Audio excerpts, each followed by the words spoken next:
Well, thank you very much, Vice President Pence, Secretary Price, and thank you, everyone, for being here today. For the past 17 years, Obamacare has wreaked havoc on the lives of innocent, hardworking Americans. Behind me today, we have real American families, great families, just spent a lot of time with them, who are suffering because 7 years ago, a small group of politicians and special interests in Washington engineered a government takeover of health care. Every pledge that Washington Democrats made to pass that bill turned out to be a lie. It was a big, fat, ugly lie. Democrats promised Americans like Steve Finn, a former police officer in West Virginia, that they would save $2,500 a year under Obamacare. Instead, his premiums have more than tripled. That's pretty bad. As a result of Obamacare's skyrocketing costs, Steve and his family and many of his employees had no other option than going on Medicaid and giving up their existing coverage. That's pretty bad, folks. Pretty bad. No choice, right? No choice. For them, Obamacare's promise was a nightmare. Marjorie and Kevin Weir from South Carolina have a son, Monty, who suffers from spina bifida. Washington Democrats promised families like the Weirs that if they liked their doctor, they could keep their doctor. But now there is only one insurer left in the state exchange. And Marjorie says that every year she waits anxiously to learn if the doctors and hospitals, which her son needs the most, will remain in their network. More Obamacare lies. And you've seen that up front, unfortunately, up front and personal. The Democrats promised Melissa Atkinson that her son's pre-existing conditions would be covered. The Atkinsons quickly learned that Obamacare's promise of covering for pre-existing conditions was meaningless, though if the doctors you need to care for you aren't on your Obamacare plan. So you just have a meaningless promise, and everybody knows it, and most people on Obamacare know it. After an excruciating series of events and complications, Melissa and her husband found themselves, just before Christmas, emotionally and financially devastated, crying in a doctor's office faced with yet another seemingly unpayable bill. When insurance wouldn't cover the Atkinsons' care, they emptied out Melissa's 401k to pay their bills. They're not going to be, and they haven't been the first. There are many, many cases such as that, the 401ks. The first rule of medicine is do no harm. But Obamacare's lies have caused this, and throughout the whole country, families like this, nothing but pain. Aaron and Andy Witzig are small business owners from Illinois. They have 6 children. Their youngest daughter, Poppy, has a rare genetic condition. Children born with it are sometimes called butterfly children because their skin is as fragile as the wings of a butterfly. Poppy has to wear special bandages all of the time. Unfortunately, under Obamacare, Poppy's insurance has been repeatedly discontinued and replaced with what Washington deems equivalent policies.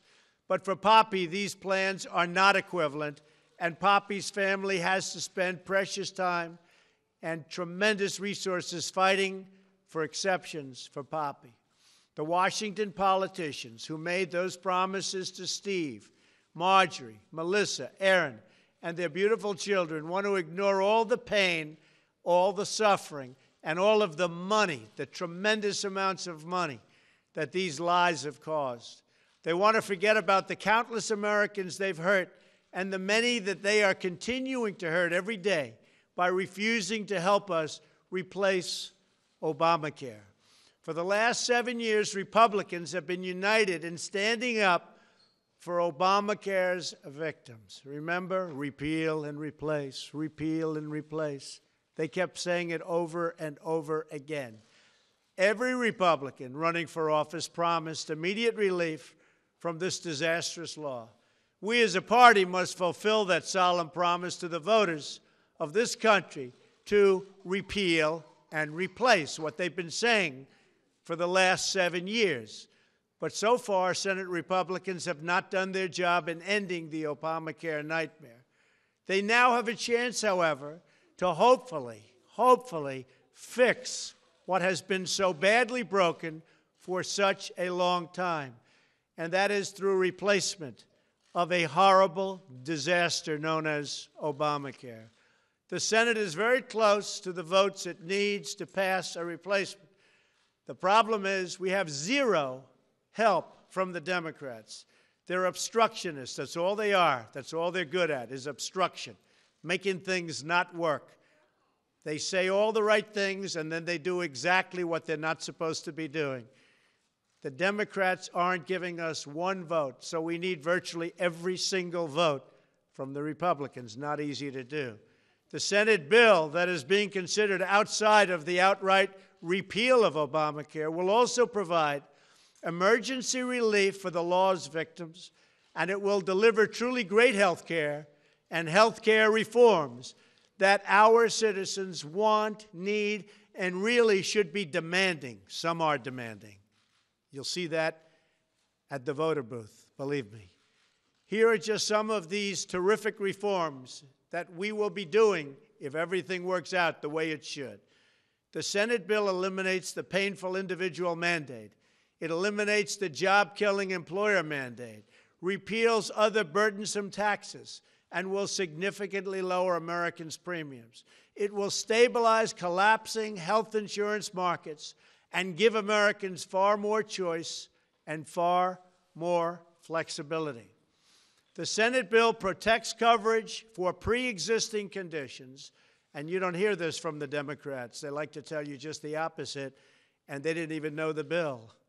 They run out, they say death, death, death. Well, Obamacare is death. That's the one that's death. And besides that, it's failing, so you won't have it anyway.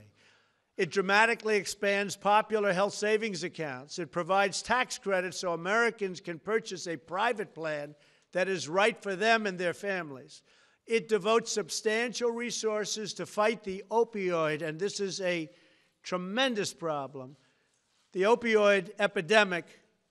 $45 billion is being put in so that the people of many states like New Hampshire, Ohio, and so many others that have such a big problem can be helped, and helped greatly. We're going to be fighting the drug problems very, very seriously in my administration.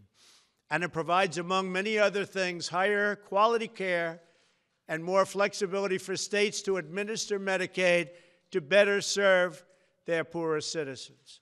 Tomorrow, the Senate will vote on whether to allow this urgently needed bill to come to the Senate floor for debate. The question for every senator, Democrat or Republican, is whether they will side with Obamacare's architects, which have been so destructive to our country, or with its forgotten victims. Any senator who votes against starting debate is telling America that you are fine with the Obamacare nightmare, which is what it is. For Democrats, this vote is a chance to make up for the terrible harm they have inflicted on Americans like those who are with us today. Obamacare has been for them a nightmare. There is still time to do the right thing. And for Senate Republicans, this is their chance to keep their promise. Over and over again, they said repeal and replace, repeal and replace. But they can now keep their promise to the American people to provide emergency relief to those in desperate need of help and to improve health care for all Americans. To every member of the Senate, I say this: the American people have waited long enough. There's been enough talk and no action. Now is the time for action. We are here to solve problems for the people. Obamacare has broken our health care system. It's broken. It's collapsing. It's gone. And now it is up to us to get great health care for the American people. We must repeal and replace Obamacare now. Thank you. God bless you. God bless the United States of America. Thank you very much. Thank you. Thank you.